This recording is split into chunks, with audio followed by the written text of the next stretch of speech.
Okay. All right. Hi. So I'm here with. Hey. Hey, nice to have you here, Hi. Chris. Hi. Yeah. So I'm really delighted to be here with Chris Howard. Chris has been in the digital creative media and entertainment industry for many years and is a coach and strategist. So we are here to do something a bit different today, which is talk about how you can think clearly, how you can take care of your mental health, and how to make it as an indie developer when you're really kind of overwhelmed and have financial problems and under crunch and all of those things. So anyway, it's really great to have Chris here at the Business of Indie Games. Welcome, Chris. Thank you, Nicola. Great to be Yeah, here. yeah. So you're a big video game lover. Do you want to tell us a bit about that? I am. I guess I kind of consider myself a bit of a video game romantic, actually. um, so, I, I just think I don't know. There's something very special about game makers and the way that I guess when I look out into the world and like there's a lot of things that people could choose to do, and if you see the world as a game, it's kind of like making fun and playing, and so I think it's actually a wonderful thing to kind of bring more joy into the world is how I view it anyway. So Oh, at least the games that I like to play. So wonderful. Yeah, so I hear it's an industry you really like supporting. yes, very much for sure. Yeah. So, how do you work with video game developers? What are the types of issues you see happening with them right now in terms of their emotional and mental well-being? Well, I work with artists and developers, and as well as entrepreneurs. And I mean, there's exceptional issues to the game industry. Generally, though, like all all the creative artists that I work with and coach, like deal with a lot of things like lack of clarity and self confidence issues and being overwhelmed. Um, you know, Isolation, being alone, things like that. But then, in the game industry itself, you and I were talking the other day about kind of the the industry is kind of there's other more mature creative fields, and the game industry seems to be kind of like going through a lot of growing pains right now, and there's all kinds of forces like I mean, you just need to spend 5 or 10 minutes on Twitter and see what issues game devs are dealing with at the moment, and it just seems like there's an extra special bit of pressure coming from, things like crunch and burnout and high industry turnover and toxic workplaces and things like that. So Oh, totally. Yeah. I mean, when you see the stuff going on Twitter, it's like a lynch mob at the moment. sometimes it is. Dark Yes, forces awaken. yes, indeed. Yeah. Yeah. I think we spoke about self-confidence, and I mean, there's a lot of terms that are kind of used, like self-esteem and self-confidence. And I mean, how do you think a kind of lack of self-confidence impacts you in your work personally? Not you, but us in general. It's kind of like, I guess it's like it's like if you're in a rowboat and you're trying to go to your destination, you have your goal creatively or in business, and yet you're taking on water. And so, lack of self-confidence is just depleting, and it just drains all of your energy. So you're, it's like you spend all your time bailing out water instead of actually rowing to where you want to go. Yes. Yeah. So yeah, I guess there's a correlation between kind of self-doubt and lack of self-confidence and problems arising, or I guess the way you handle them. What do you think? In terms of, sorry, what was the Sorry, question? that was a bit confusing. Just in terms of the things that arise on a daily basis and how you cope with them. How, Sure. Well, yeah, it's like, um, I guess the problem with a lot of that lack of self doubt and lack of confidence is around like there's a lot of gremlins of the mind kind of that live in your mind, and they're always trying to predict the future. And in a way, they're trying to protect you. So, but they're imagining the worst case scenario. So there's a like term for that, catastrophizing. Yeah. Um, and there's related to that as well as like what I call having a rigid mindset. And so a rigid mindset to me is like it's like it's almost kind of like a high conflict nervous system where the way somebody's nervous system is wired is that you're you know you're always looking for conflict in a sense. You know, it's never going to be smooth. It's always going to be hard. There's, you know, and there's ways you can kind of notice this if this is coming up for you. You know, you could watch your language if you use a lot of like very rigid black and white language, you know, terms like it'll always happen or it'll never work out or this is just the way things are. So I think that it's the way to kind of handle that is to just become aware of it and start paying, you know, I mean, we have this amazing mechanism, you know, it's called awareness, and it's like a spotlight. Like anything you shine your awareness at, it it's like, you know, it's like when you were a kid and you would look under the bed, you know, if you thought there were monsters under there, but you shined a flashlight, you realized it was all of your imagination. So it's kind of the similar way with awareness, is just shining your awareness on things that are, you know, recurring patterns that maybe not serving you, and a lot of times they don't stand up to that kind of scrutiny, if that makes sense. Oh, it really does. Yeah, I can really relate to that because, I guess before you're aware, or for myself, before I'd be aware, I could just accept certain things as normal. Like, I guess I hear a lot in the indie community, oh, there's no funders, no one wants to fund me, it's so hard, you know. Right. And while, yeah, that may be true in many ways, like how much of that is, are the gremlins of the mind? Right. Yeah. Yeah. Yeah, and you know, I mean, the unknown is always scary, but well, let me rephrase that. Strike that, reverse that. The unknown can be scary when you have that kind of high conflict, rigid nervous system. Yeah. But you can train yourself very slowly so that you can see the unknown as actually a source of innovation and possibility. Yeah. So that's kind of like, when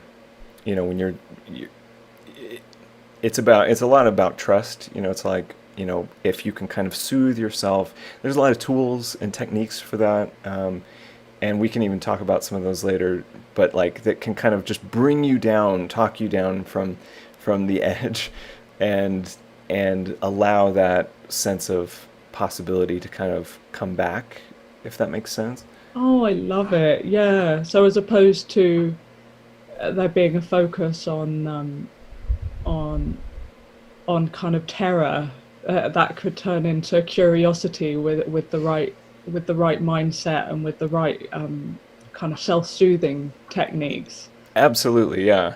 And it's not, you know, some people might criticize that to say that you're kind of uh, distracting yourself or sticking your head in the sand, but it it's you know it's really about like in the body, in the nervous system, there's the sympathetic nervous system, and then there's the parasympathetic, and the sympathetic is the fight, flight, and freeze. You know, fight. We've heard of fight or flight, and then there's also freeze, where we kind of tend to panic and become paralyzed.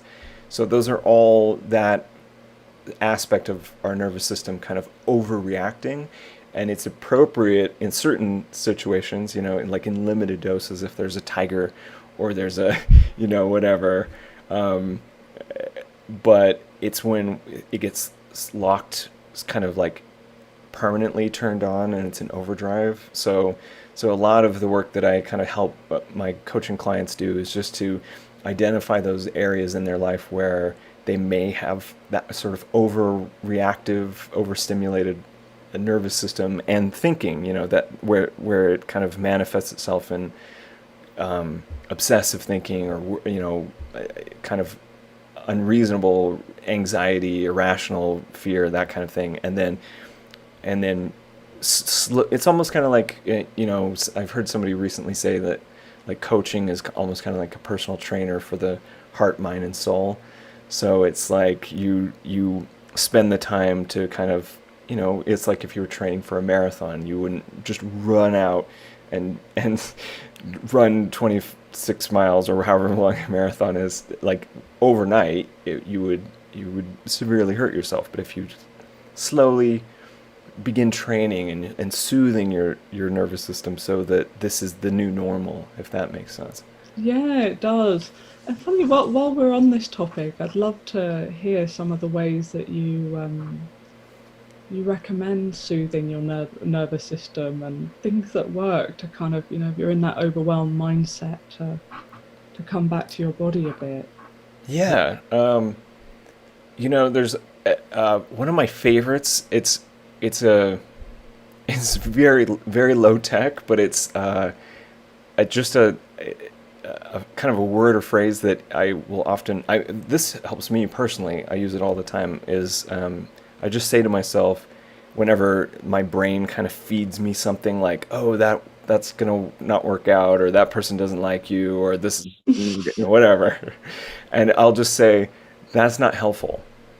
And because the brain actually wants to be helpful, and that's why it's feeding you these things, because it thinks that like that it is helping to protect you.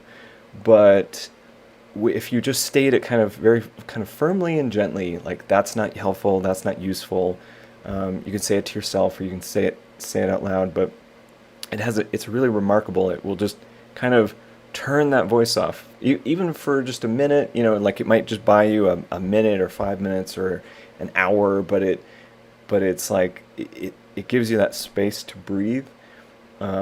And that's a very important thing. Like, carving out space is a very, very critical thing, especially for creative artists, because that space is where all that innovation, all those ideas, all that possibility come from.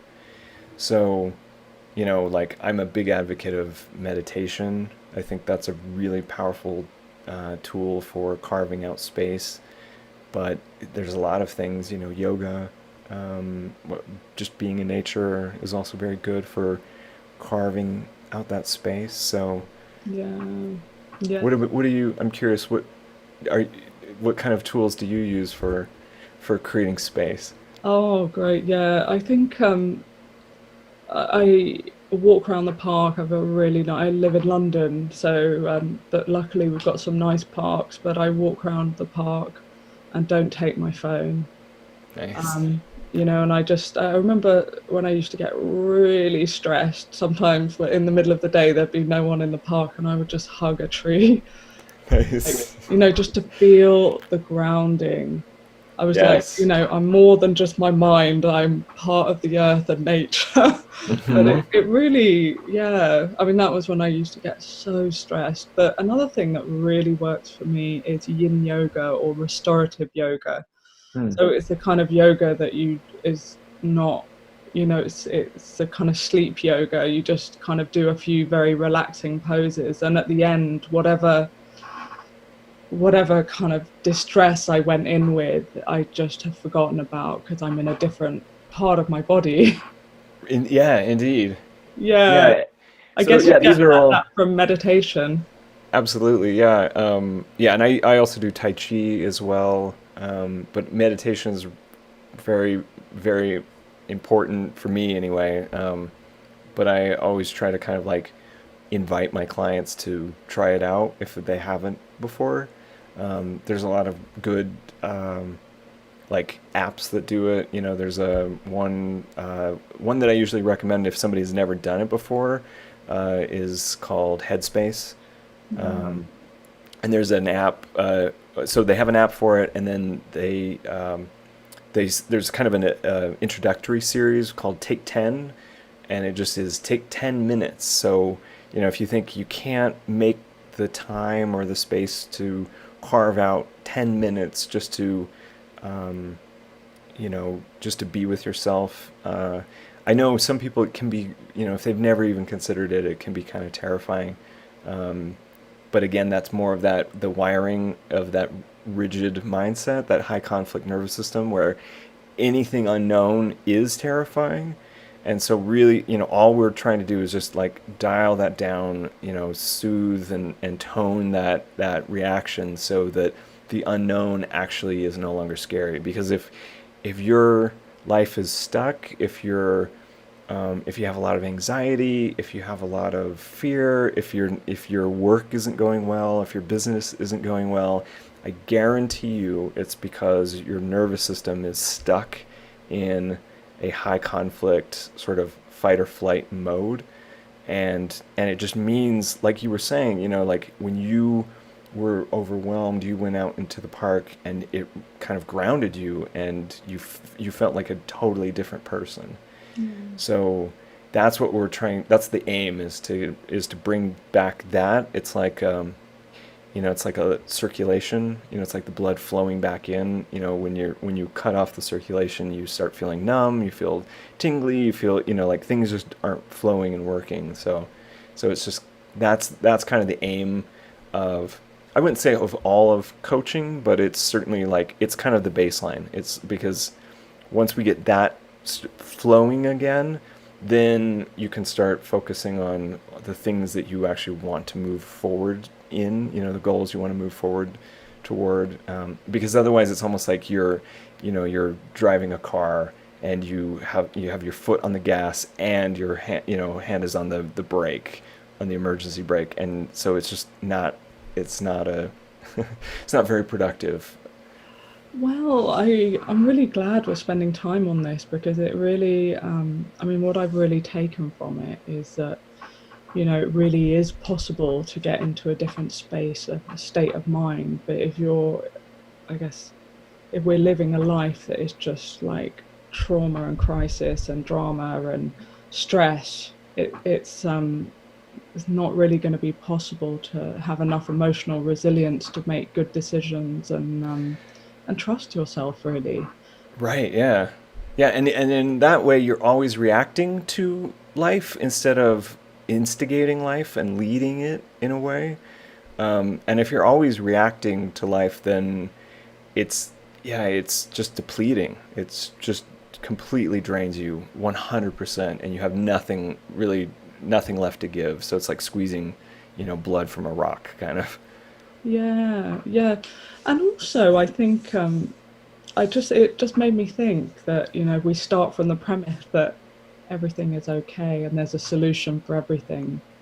That whatever situation we're in, we can get through, but we just have to look after ourselves. But I think quite often, if I know in the past when I've been incredibly stressed, just I couldn't even understand any of that messaging that things would be okay. I guess I really relate to the negative catastrophizing. Right, yeah. Well, and it's absolutely empirically demonstrated that when you are in a state of fear and anxiety, like your brain is shut down at the higher levels. So you actually can't hear and internalize like those messages that those soothing messages, like it's going to be okay, or even just the good idea of like, for your next project or your business or your relationship. You truly are just, you're going from one disaster to another, and everything feels like overwhelm. So yeah,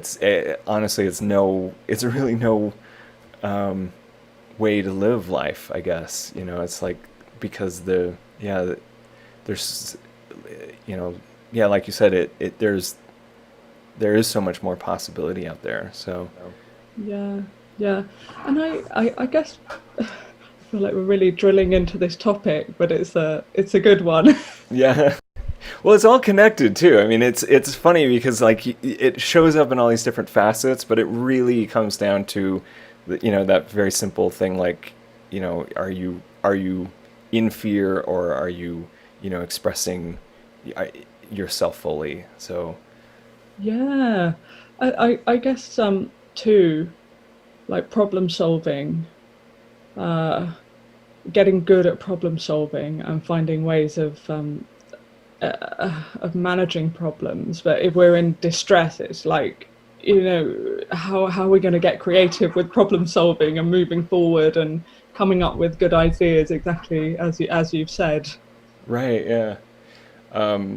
Yeah, there's actually an exercise that I lead clients uh, in coming up with solutions to their problems. And it's actually kind of, again, it's a lot of these tools and techniques are astonishingly simple, um, but it's like all the great wisdom, like it's very simple, but not a lot of people actually like take the time to apply it, or sometimes it's simple but not easy.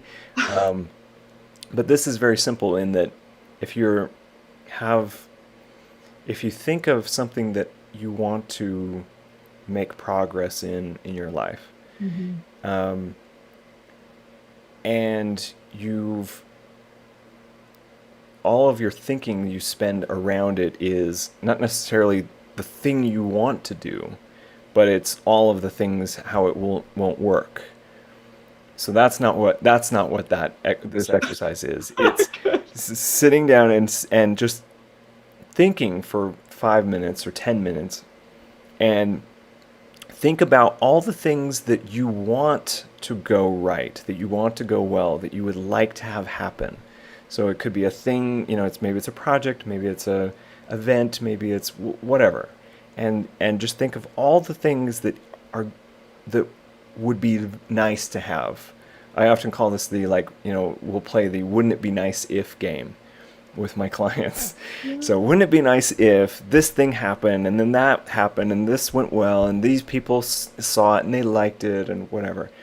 But what you do is spend you sit with your mind and you think about these things until until those thoughts run out. And then you sit in that stillness. Like a metaphor is like you're at a train station, and you wait until the last train has left, and then you sit there and you wait until the next train comes, and that next train is an idea that comes from insight. And that's an idea that, because you're in this space and you're not judging the idea as impossible or dumb or it'll never work out, you're holding space. And then you will often astonish yourself because something new will come through, and you'll be like, well, that's actually a good idea. I never had that thought before. And the thing is that's interesting is I mean, that's where ideas come from. It's usually why we get our best ideas in the shower or out a nature walk or something like that, because we've stopped thinking about the problem actively. But the issue is we're often too distracted with all the reasons why it won't work, or just everything else in life, all those other distractions. And so when you mentioned problem solving, so it's like sometimes we're not actually solving our problems, we're just reliving them, if that makes sense. Yeah. Yeah. So this is a very simple way, and usually in coaching, like, again, it's difficult to kind of do this for yourself unless you've kind of exercised this a bit. But in a coaching session, that's kind of the role, is to hold space to have those kind of important conversations that you wouldn't otherwise have because you would be too busy or overwhelmed or distracted. Mhm. Great. I mean, it's just so nice to find, it's great to hear ways to help us think in a different way and get into a more positive state of mind. I think that really follows on to what we were talking about before in terms of a rigid mindset and what that means. Could you just go into it a little bit more, just to map it out, what someone with a rigid mindset might be saying to themselves? Yeah. Well, I, yeah, a rigid mindset would be, like watch for black and white thinking. That's one way. So, using words like must and should and can't and always and never. Um, so, like ask yourself how much gray is in your thinking versus how much black and white. Um, and then the other thing is, I would say, I always tell my clients that perception is power. And so what that means is how you view things, how you view the world, affects your experience of the world. So a rigid mindset refers to living inside a world kind of created by your own thinking, without actually checking or testing whether that thinking is true or not. So there's a technique, where you can kind of test your thinking, where you can subject it to kind of a couple of questions, and it's just like think of something that comes up a lot, a recurring pattern. I always call them recurring sucky pattern in your life, and ask yourself, if you find yourself having a belief about that, like, again, this always happens to me, or this is, I'm just this way, or this is just the way the world is. So you kind of find that idea, that belief, and then just subject it to a little bit of scrutiny and just ask yourself, is this belief true? And, really, if you sit with it and you're honest with yourself, like it's kind of funny because like how often do we actually examine these beliefs? And the first time you might actually say, yes, it's true. But then you could follow it up by saying, is it absolutely true? Beyond a shadow of a doubt. Um, and then just for fun, and you don't have to even believe this, but just like, trying on an outfit, like just say so first of all, you can say, how does this belief make me feel? And then what would the opposite of this belief be? And how does that make me feel? And that opposite belief, you don't have to take that home with you from the shop. You can leave it at the shop, but if it feels better, then maybe there's some truth in that new opposite thought, and the one you were carrying around with you wasn't actually true. Yeah, great. I really like that. The idea of picking holes in this faulty reasoning. Exactly. Is it really, really true? Yeah. And it's something kind of amazing and magical. Like, in my experience, I've found that when you start picking apart reality and testing it like this, you will find almost nothing is actually true. And I don't mean in a like, kind of like nothing matters. I mean, everything we've been taught, like we're supposed to think and believe and behave in a certain way, like almost none of it's true. So, and that's the good news is that's incredibly liberating, because then on the other side of that is just incredible freedom and power and possibility and innovation. So that's kind of like when I'm coaching, I hold space for that possibility for my clients, even though they may not be able to see it in the moment. And so I will, always kind of point out their I'll kind of play devil's advocate in their thinking, and say like, is that true? Or, or one of my coaching mentors has a turn of phrase that he likes to say, where he says, when a client's kind of like coming back with a recurring pattern, and he'll say, what else you got? Give me some, in a sense, just like push the reset button. What else could be in there? Like instead of this thing you keep bringing, and it's like kind of like dragging your life down. Like what else could you come up with that could be, have new possibility? Yeah, great. Absolutely brilliant. Yeah, I have a girlfriend who is in sales, Uh huh. and she's had to I've heard her talking over the years about what happens when a pitch doesn't go right, and you know, at the beginning she was like, oh my God, I really messed it up. I'm really, you know, but it's like, how do you build resilience and just know? Because if you have a fixed mindset, every time something goes wrong, that's just extra evidence. And yeah, we could just Right. kind of come up with a new phrase, you know, okay, that client said no, on to the next. I'm one step Right. closer to a new client, or, Exactly. you know, Yeah. And it's amazing that when you really dissect it, the world, like there's an incredible amount of possibility and choices. And so, but we get kind of caught in these grooves, these ruts of the mind where we just it's like a well-worn path, and it's true, like the brain's neurons wire. There's a saying like what fires together wires together, and it's just the brain optimizing itself. So if you keep thinking a thought over and over and over, the brain will go, oh, well, let's save some energy by continuing, like let's, get rid of this other thought of like this new business idea or whatever, something that was going to be good. But like, because we keep thinking this thought, we're going to keep rewiring that so it's more and more efficient, so that, each time it happens more readily. But the converse of that is equally true. So, you can wire yourself to have fresh thinking and new possibilities and things like that. yeah. And I guess it might, I really hear you saying it might feel uncomfortable at first. Very much so, yeah. Like training for a marathon, like I mentioned earlier, like if you've never gotten off the couch and like, gone anywhere, then it's gonna hurt for sure. Um, but I guess it sounds a little intimidating, but if you do it right, if you do it well, if you do it gently, like then yeah, it's anything is possible. You can achieve it. So for sure. Nice.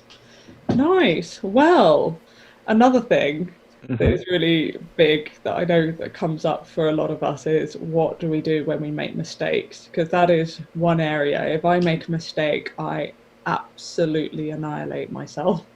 And I'm not sure if it's part of being a woman, or, just the kind of being very kind of conscientious, trying to be, yeah, just a trait of being a woman. But I get the feeling everyone suffers from forgiving yourself when you make a mistake. What's your experience with working with clients who are giving themselves a really hard time? I would say, um, it, well, it's I mean it's like the ego is it's that same voice that's bringing you bad news, or it's telling you, it's catastrophizing like terrible stuff about what could happen, but it's also bringing you it's the critical voice. It's the voice that's saying you're not good enough, or you made a mistake, or so again, a very powerful tool is just to bring awareness to that voice.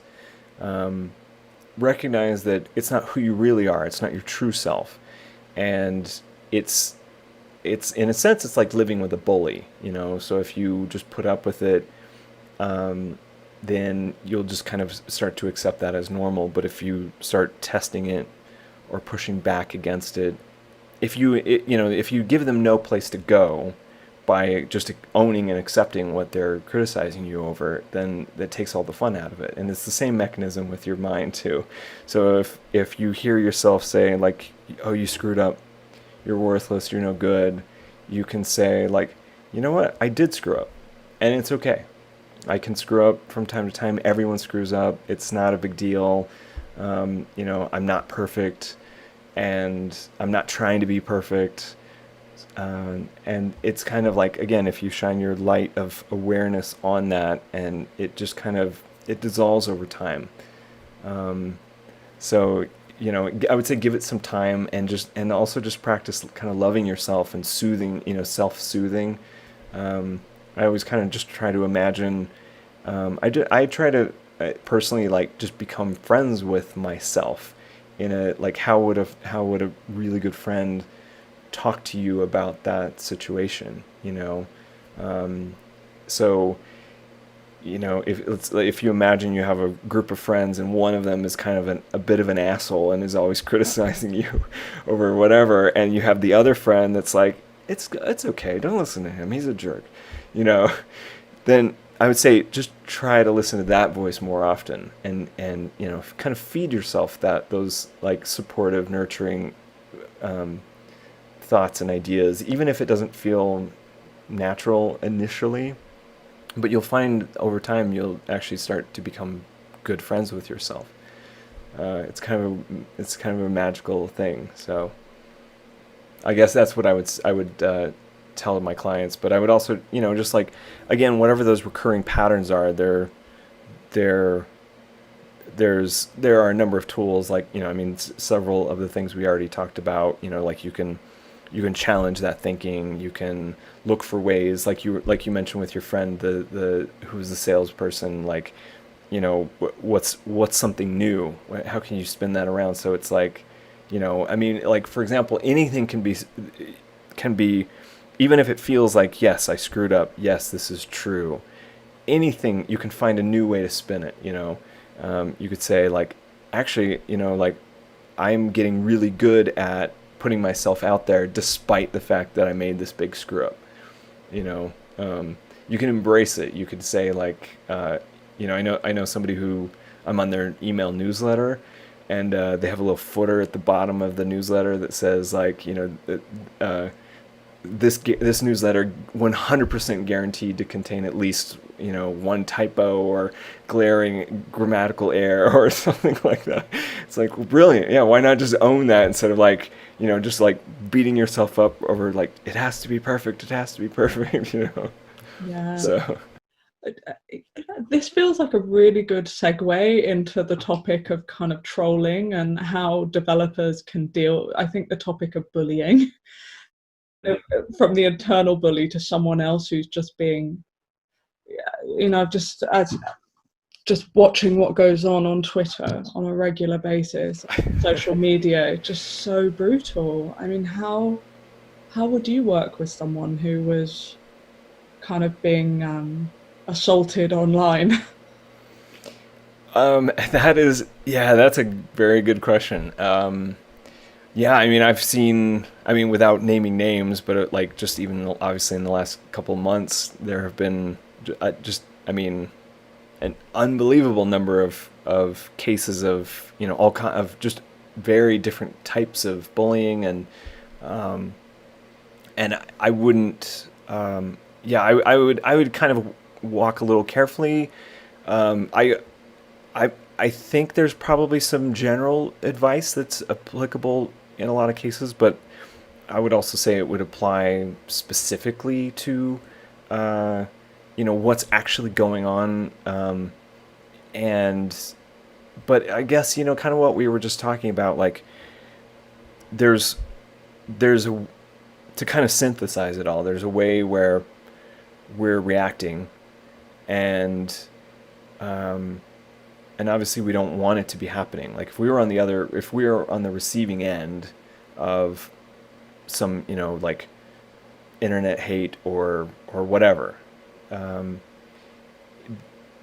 mean, on one level, like, there's very little good comes from overreacting. And so I would say, I mean, if I were working with a client, I would just, as much as I possibly could, I would kind of like talk them down from the edge, in a sense. It'd like soothe that inflamed nervous system, so that we're thinking with clear heads, so that we're grounded, so that we're not going to make things worse. And in a way, that does a lot. Just that right there would radically improve the situation. It would certainly improve the way we looked at it. And again, like what we were just talking about, like reframing, there's a lot of ways you could even reframe.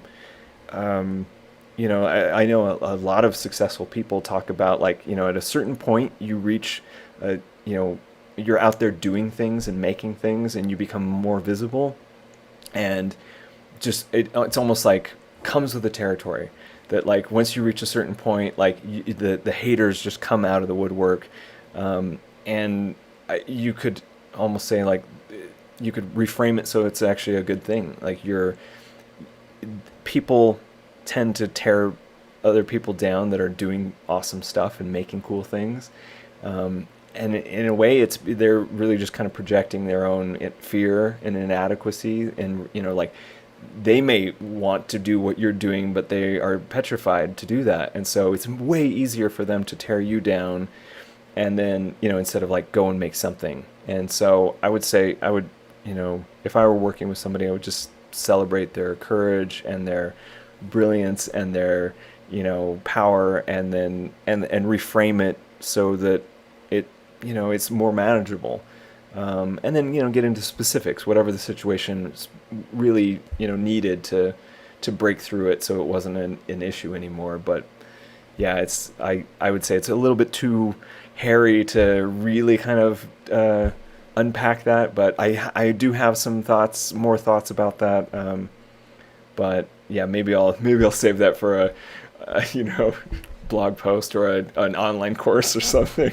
It certainly seems like it's going to get worse over time. So maybe there's some, a good opportunity there to like, almost kind of like a crisis response.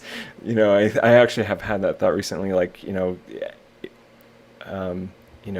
if you're on the receiving end of like some Reddit subreddit or something, it's like attacking you, like there's got to be some crisis response consultant that can just swoop in and like kind of shield the whole situation and make it better. But I don't know. What are your thoughts on that, what's been going on? Well, just from an emotional point of view, just think, don't engage. Yeah.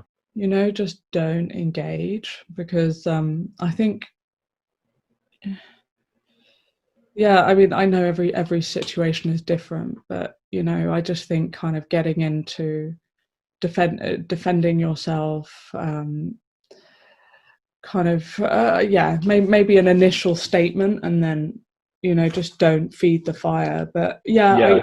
I don't know, it's difficult.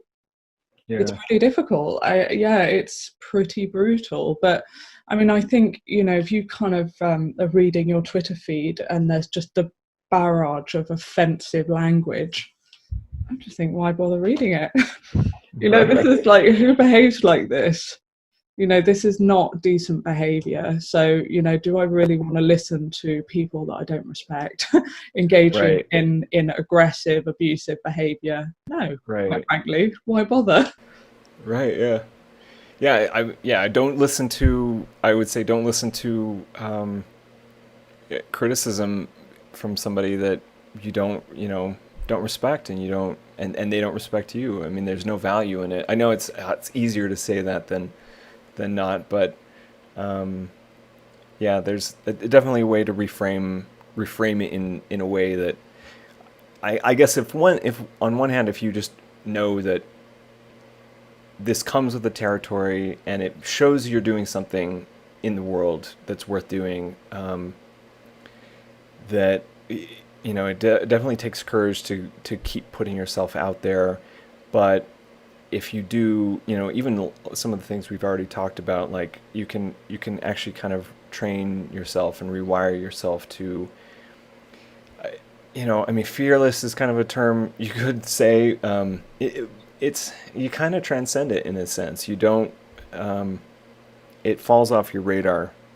I think it's very much on your radar when you are in that fight or flight side of the equation. But when you're in the other side, you see more possibility, and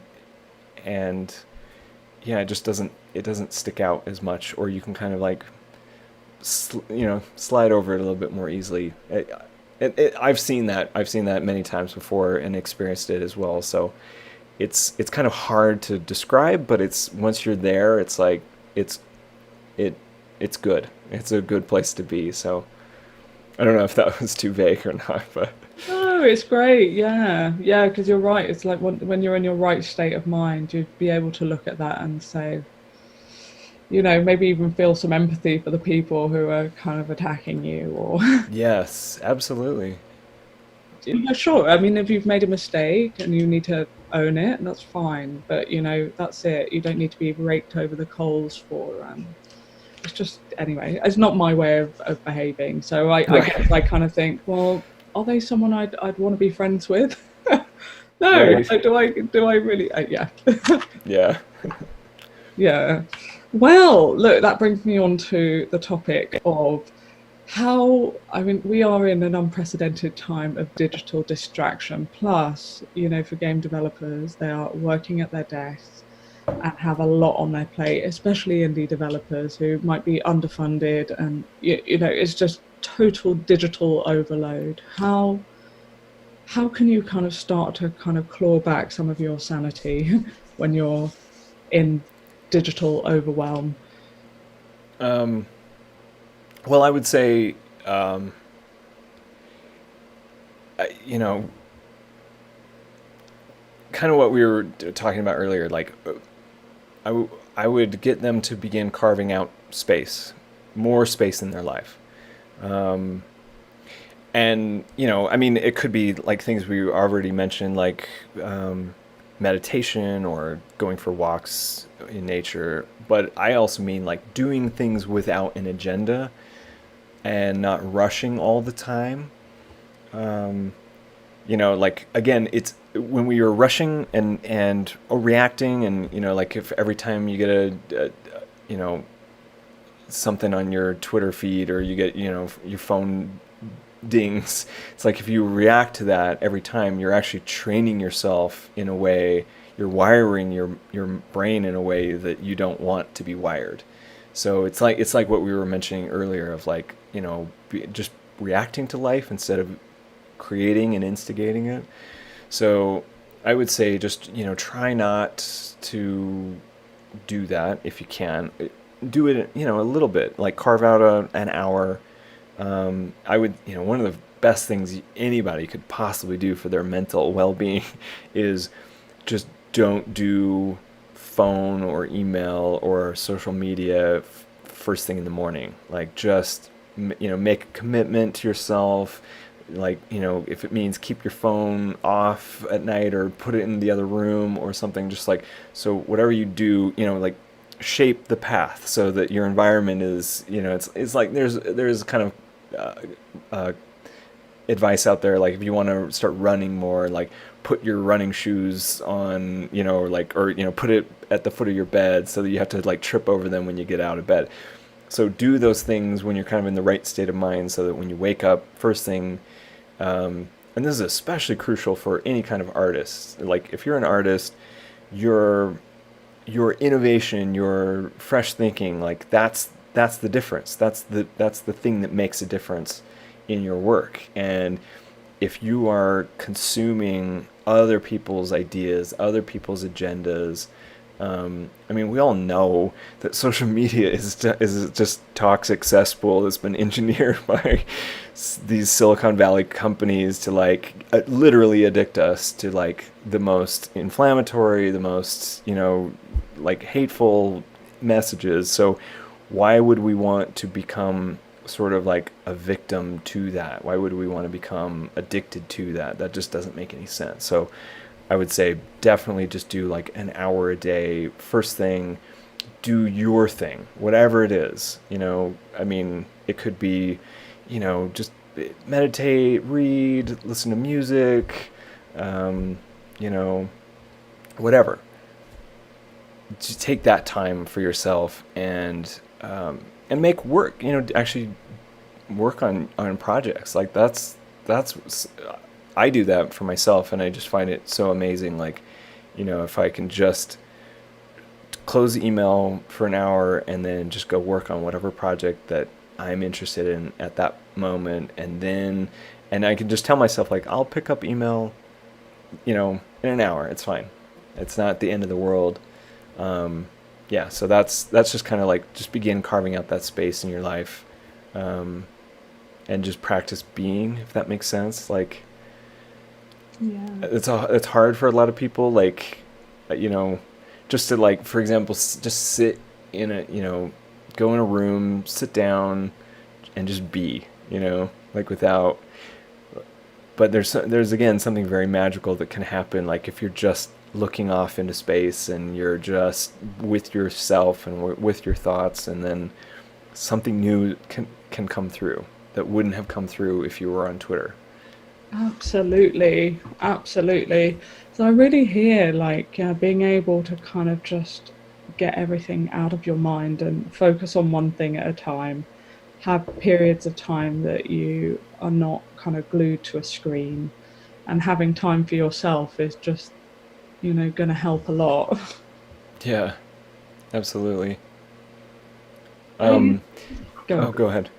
Oh, No, I was no. just gonna say, I actually kind of along these lines, and this actually kind of relates to crunch too. If you were in a studio environment where, well, again, I mean, it's one thing if management is pushing crunch on you, but if you have any control over the way you're working, then I would say there's an idea that I came across. It was in a book.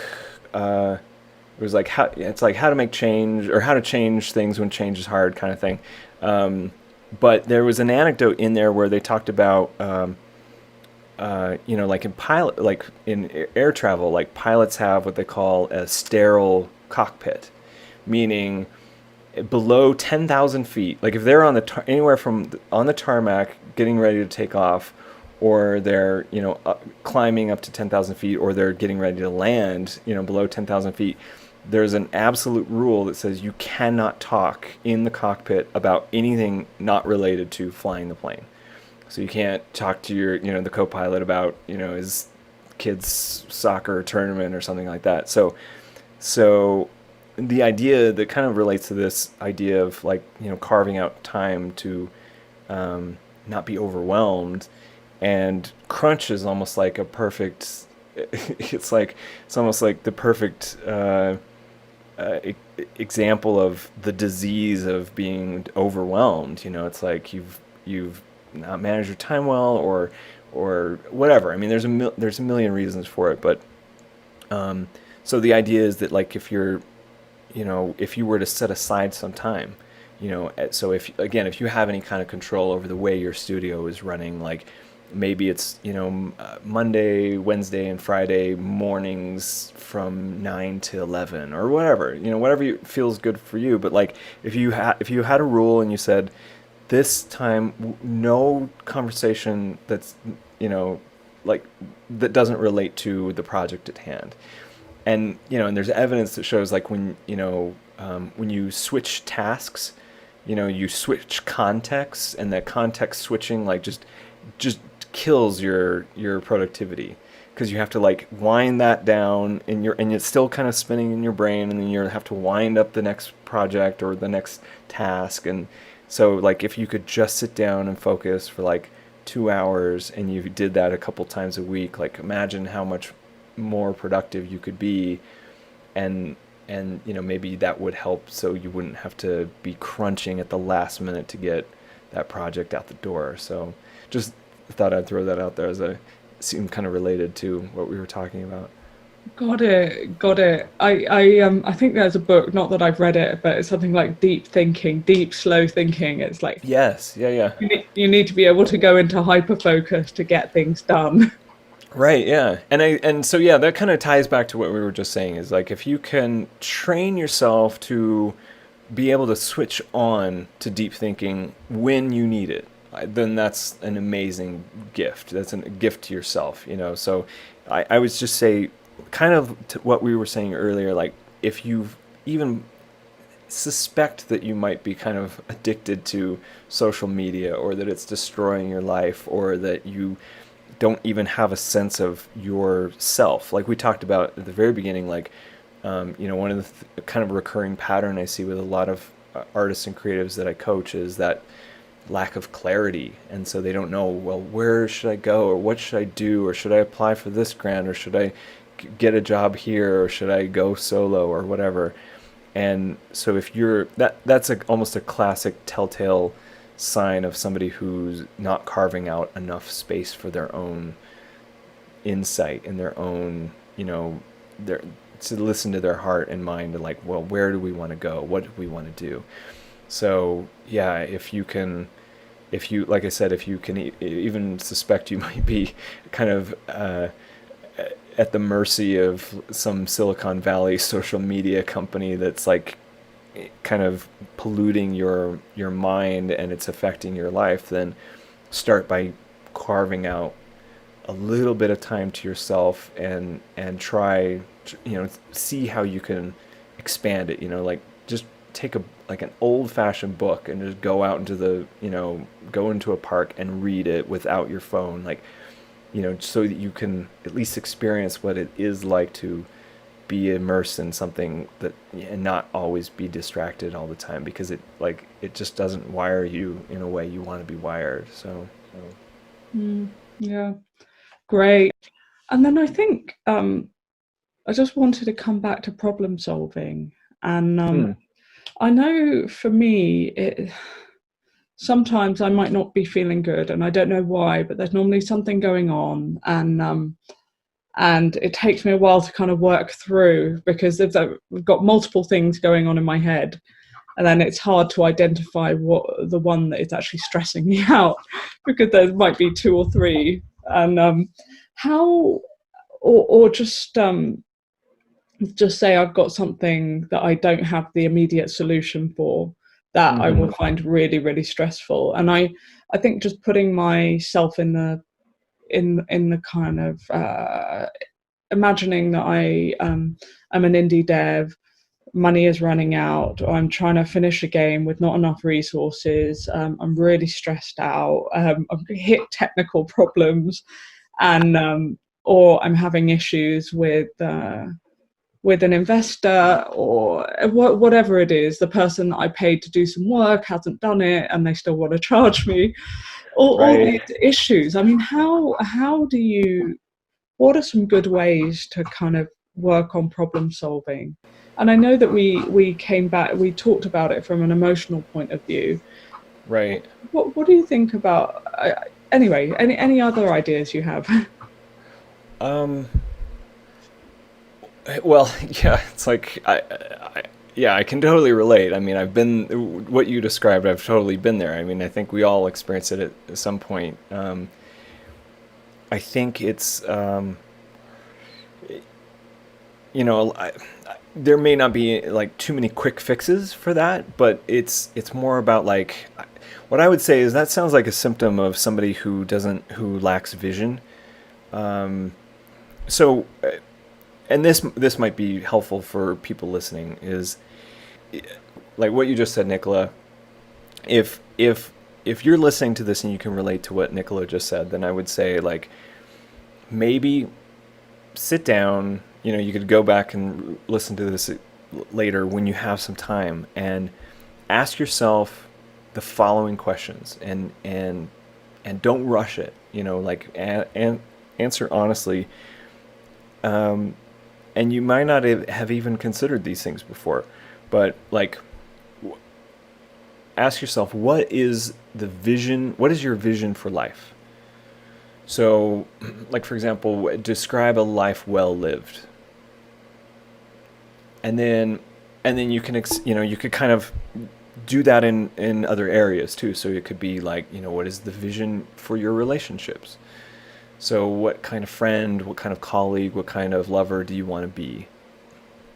And what is the vision for your work? What, how do you want to serve people? What kind of legacy or impact do you want to have? And what do you truly value? Again, in each of those areas. What do you value in life? What do you value in work, in relationships? And does your life currently reflect that?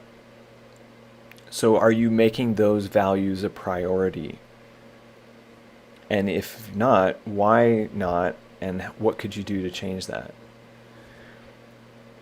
And I guarantee you, if you, again, answer those questions honestly and reflect on them, then everything you just said about being overwhelmed and, like 12 different fires going in all different directions, not knowing which way to go, though the doors that you do want to go into will become clear. Once you get clear on like that vision for your life, then I think that will help you tremendously in not being so overextended and out of balance, and and having all those problems that need to be solved. Not that you won't have problems, but they'll actually kind of transform. They'll become more like, you know, opportunities. They'll become challenges. They'll become little games that you get to play. I mean, I mentioned this at the beginning, but I always kind of bring this back to the idea, like, one of the reasons why I love video games so much is because, they're not serious. They're not real. They're not, they're for play or for fun. And so life can be that way if you train yourself to see it that way. And I think some of the most successful people operating, at the highest levels feel that way. They welcome challenges. They relish opportunities to try something new. And so it's more kind of like a mindset. If you can kind of imagine yourself almost like being an avatar in a video game, and when you just kind of step back and you shine that light of awareness, you focus on your vision, then you're almost like, for a moment, you're becoming more like the player, if that makes sense. And when you can see that, when you're not so immersed in the game of life, then it's less scary, it's less chaotic, it's more fun. It's like kind of a magical thing if you can just separate yourself from that, like not be so, not makes everything so serious. It's kind of funny. It's ironic that game makers tend to make life serious. I mean, they make play, like play things, but they tend to make life a little serious. So I don't know.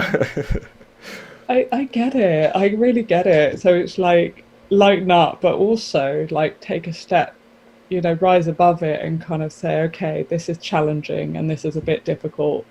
Yeah, and to think about it, in a game, you relish that. You love the, like, oh yeah, I just died 100 times and I'm gonna try it again. Like this, I'm gonna get this. I'm gonna figure this out. And it's kind of like that with life. If you can learn to just create some space and step back, and start to see it that way, then it really will start to unfold in a way that's more magical and more joyful, and like your favorite video game is. Nice, nice. Well, I've really enjoyed this. Thank you. Awesome, I enjoyed it as well. Yeah. You mentioned that people could download some of your Oh, sure. Yeah. tools that you've mentioned. Where can they go to download those? Okay, so yeah, I was gonna basically, I mentioned a few tools, and then there were a few more, like, kind of yeah, like links to things, and some YouTube videos. But like, basically, if you liked what we talked about, I was just gonna put those up on. So my site is CHRAS, so Chris J, letter J, Howard, HOWARD. So chrisjhoward.com/coaching/resources. Lovely. Lovely. And how can people reach you through there? Yeah, on my website you can reach me, and then I'm on Twitter at Fugo Sushi, so FUGO SUSHI. Lovely. Lovely. Well, thank you so much. I found it amazing, and I'm Oh, sure everyone thanks. else is going to love it. Thanks, Nicola. Yeah.